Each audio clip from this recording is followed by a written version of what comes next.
Hi friends, నమస్కారం. ఈరోజు మీకు విభిన్న శివాలయాన్ని చూపిస్తున్నాను.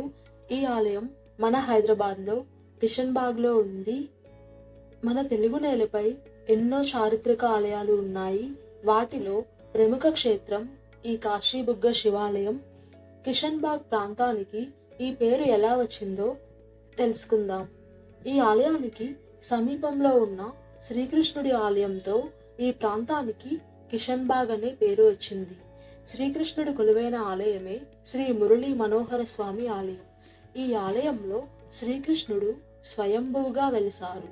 200 సంవత్సరాల క్రితం రాఘవరాంజీ అనే భక్తుడికి శ్రీకృష్ణుడు కలలో కనిపించి, నేను ఈ ప్రాంతంలో స్వయంగా వెలిసానని, ఆలయాన్ని నిర్మించమని చెప్పగా ఏర్పడ్డ ఆలయమే శ్రీ మురళీ మనోహర స్వామి ఆలయం. అలాగే ఈ శివాలయాన్ని కూడా రాఘవరాంజీ గారు నిర్మించారు. ఈ శివాలయం మూసీ నది ఒడ్డున కొలువై ఉంది. ఈ ఆలయం కాశీబుగ్గ శివాలయంగా ప్రసిద్ధి చెందింది.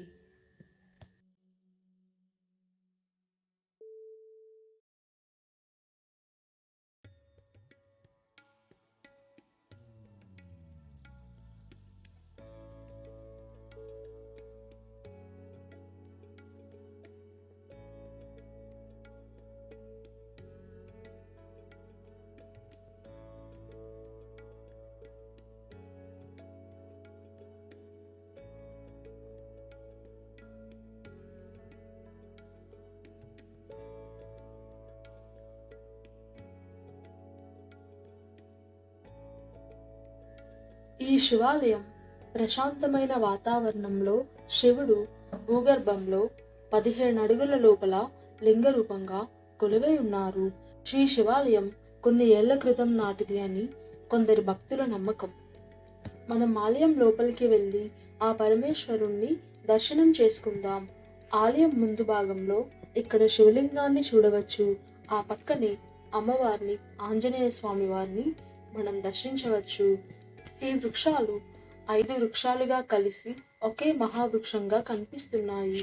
ఈ వృక్షానికి భక్తులు కట్టిన ముడుపులను మనం చూడవచ్చు. మరో కథనం ప్రకారం పూర్వం ఈ ప్రాంతంలో ఋషులు ఇక్కడ శివలింగానికి పూజ చేసి తపస్సు చేసేవారని ఒక కథనం కూడా ఉంది. మనం లోపలికి వెళ్ళి ఆ పరమేశ్వరుణ్ణి దర్శించుకుందాం.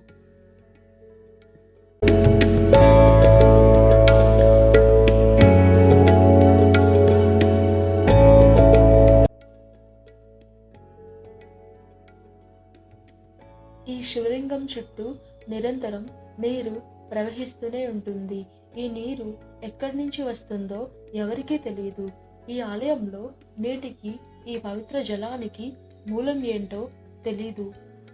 శివలింగం మీద నుండి నీళ్లు 24 గంటలు 365 రోజులు ప్రవహిస్తూనే ఉంటాయి. ఈ పవిత్ర జలాన్ని కాశీ జలంగా భక్తులు భావిస్తారు.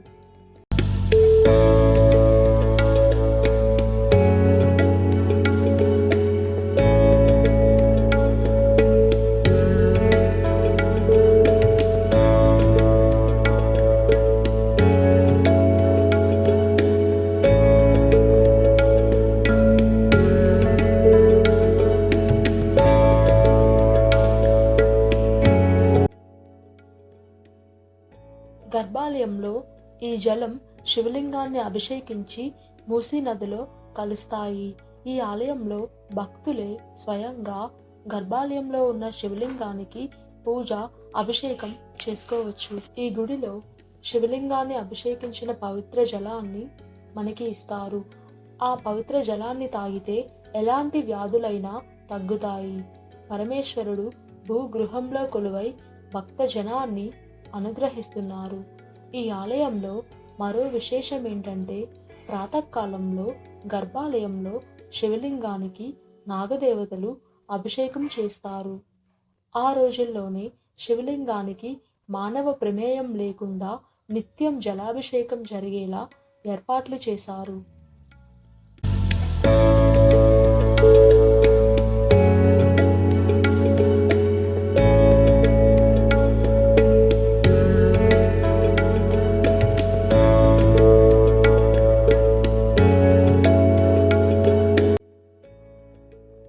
గర్భాలయ భాగంలో అమ్మవారిని మనం దర్శించవచ్చు. ఈ కాశీబుగ్గ శివాలయంలో ప్రతి సోమవారం అన్నదాన కార్యక్రమం జరుగుతుంది. అలాగే ఇక్కడ శివరాత్రి ఉత్సవాలు వైభవంగా నిర్వహిస్తారు. ఈ ఆలయానికి సమీపంలోనే శ్రీ మురళీ మనోహర స్వామి వారి ఆలయాన్ని మనం సందర్శించవచ్చు. శివకేశవులిద్దరూ ఒకే దగ్గర కొలువై భక్త జనాన్ని విశేషంగా అనుగ్రహిస్తున్నారు. చూశారు కదా ఫ్రెండ్స్, కాశీబుగ్గ శివాలయాన్ని. మళ్ళీ మనం మరో ఆలయ దర్శనంతో కలుద్దాం.